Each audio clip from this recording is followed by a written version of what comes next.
The history and story of the Nutcracker Ballet in 7 minutes. Because Marius Pepita choreographed Sleeping Beauty and much of Swan Lake during the same period, many thought that he was also responsible for the Nutcracker. The fact is that Lev Ivanov, his assistant, should take primary credit for the ballet. There was a new musical instrument, the celesta, developed in Paris by Auguste Mustel, that was used for the first time in any kind of production. Tchaikovsky, who composed the music for Nutcracker, loved the instrument so much that he had one secretly shipped from Paris to Moscow. The celesta is used primarily for the music in the dance for the Sugar Plum Fairy.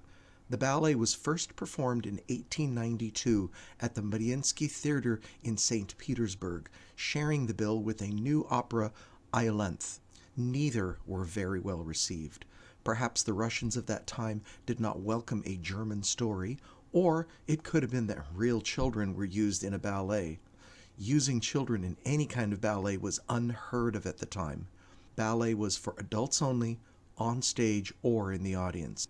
The first complete performance of the story ballet in America was by the Ballet Russe de Monte Carlo at the 51st Street Theater in New York, October 17, 1940. George Balanchine did the ballet with the New York City Ballet on February 2, 1954, and with great success. Balanchine had his own roots in the Nutcracker. He danced the role of the Nutcracker at the Mariinsky Theater in 1919. Since that time, the story ballet has become a popular seasonal item, with hundreds of ballet companies and thousands of dance studios performing it worldwide. Balanchine had his own roots in the Nutcracker. He danced the role of Nutcracker at the Mariinsky Theater in 1919. Since that time, the story ballet has become a popular seasonal item, with hundreds of ballet companies and thousands of dance studios performing it worldwide.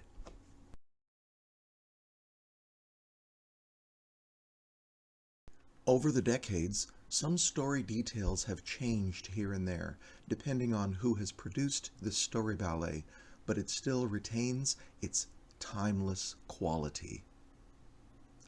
Prologue. It is Christmas Eve in Nuremberg, Germany, in the year 1892. Everyone has been invited to the home of Mr. and Mrs. Silberhaus. Mr. Silberhaus is the mayor of the city. It is also the home of Fritz and Clara, their son and daughter.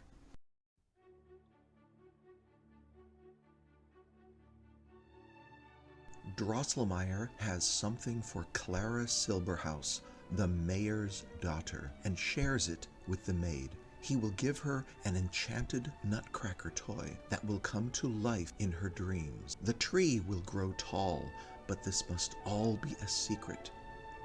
The guests arrive to Clara's home on Christmas Eve. Everyone is having a merry time. Where could Herr Drosselmeyer be? The children ask. He always brings the most wonderful gifts and surprises. Drosselmeyer makes his entrance. Boys will be boys. They become so impatient.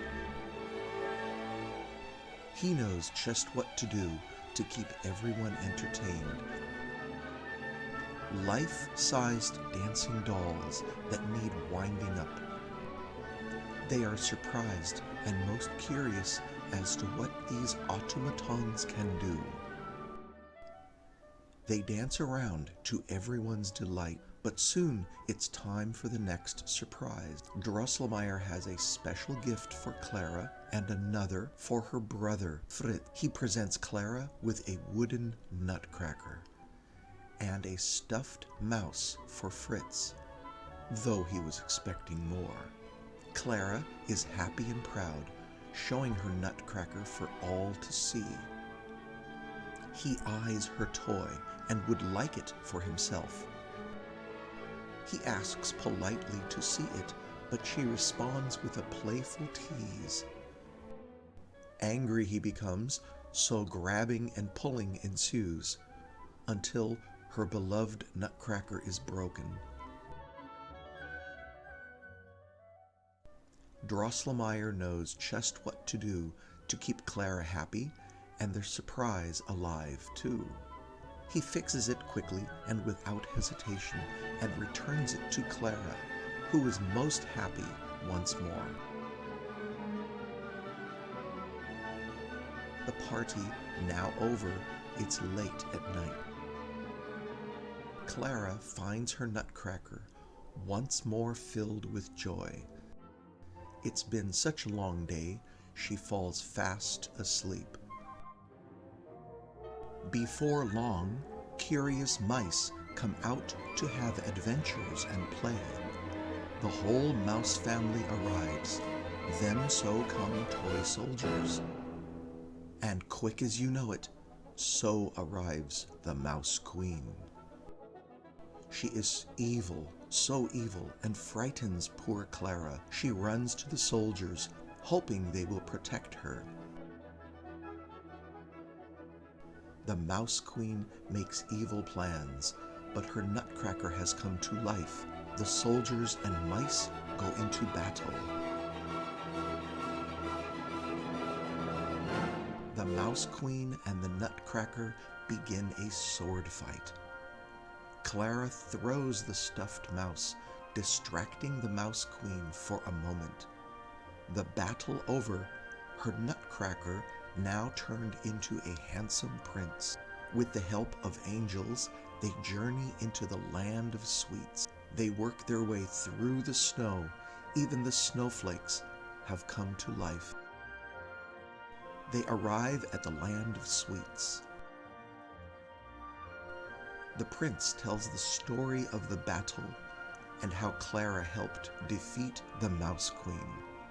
The flowers dance a beautiful waltz in her honor.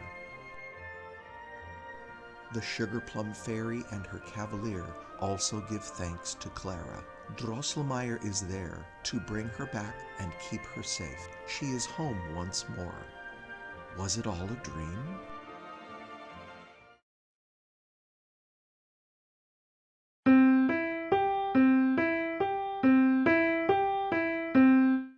You can help us get the word out. Give us a like, subscribe, follow, and share.